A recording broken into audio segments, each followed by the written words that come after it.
Assalamualaikum warahmatullahi wabarakatuh. Ladies and gentlemen, dedicated participants, honorable guests, and respectable judges. Good morning, everyone. Thank you for having me in this wonderful competition. First of all, let me introduce myself. My name is Dzulfikar Eshan from Al Junior High School, and I'm going to be speaking to you today about a perilous crisis that we all should address. And it's about the importance of preserving and guarding the forest. Indonesia, a nation blessed with extraordinary biodiversity, often heralded as the lungs of the world, and yet is currently facing one of its most severe environmental crises: massive and permanent deforestation, especially in Sumatra, more notably North Sumatra, West Sumatra, and Aceh. Imagine the air you breathe, the clean, crisp oxygen that keeps you vibrant and healthy. Now, imagine that source of vanishing. This is our reality as the world's green lungs disappear at an alarming rate. We lose an area the size of a football field every single second. By the time I finish this speech, hundreds of acres will be gone forever. And not to mention, the effects of this is immense. The following of which are: first, climate change. When forests are cleared, the carbon they store is released into the atmosphere. Deforestation and land use change contribute 10 to 15% of annual global greenhouse gas emissions, equivalent to the entire global transportation sector.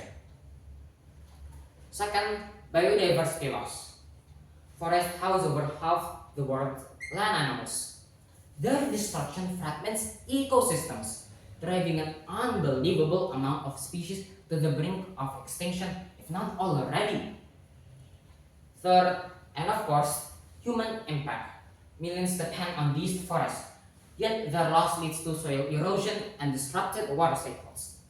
However, hope remains to guardians like Miss Rosita, who tirelessly patrols the looser ecosystems to protect it from illegal and irreversible damage.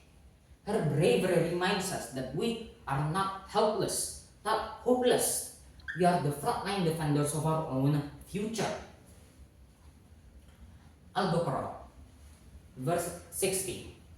It serves as a reminder to enjoy the provisions granted by Allah.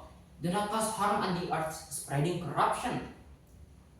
Kulu washrabu min rizqillahi wa la ta'thaw fil ardi mufsidin. And eat and drink in the provisions of Allah, and do not cause harm on the earth, spreading corruption. And speaking of which, the cause of this happening is: first, agriculture. Beef, soy, and palm oil productions are primary causes of this catastrophe. Second, industrial logging. Roads and clearing destroys the habitats of both flora and fauna. Third, weak governance. Lack of enforcement and political will allow and continue the destruction of nature. So, what is our call of action? Well, first, demand accountability. Push governments for stronger laws, enforcement, and investment in forest protection. Second, support sustainable choices. Choose products certified as sustainable alternatives and reduce consumption linked to deforestation. Third, empower communities. Support indigenous people and local communities for frontline defenders of these forests. Fourth, invest in nature. Recognize the economic value of healthy ecosystems and fund reforestation and conservation.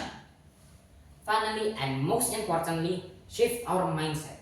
See forests as essential infrastructure, not obstacles, and believe we can win this fight. In conclusion, we stand at a crossroads. We can continue down the path of destruction, adapting to a world increasingly ravaged by climate chaos. Or we can choose a different future, a future where our forests thrive, our climate stabilizes, and life flourishes. Let us reject despair and embrace hope, uniting our voices and actions to prevent these irreplaceable treasures from erasing. The time for incremental change is over. The time for decisive action is now. Thank you for listening. Wassalamualaikum warahmatullahi wabarakatuh.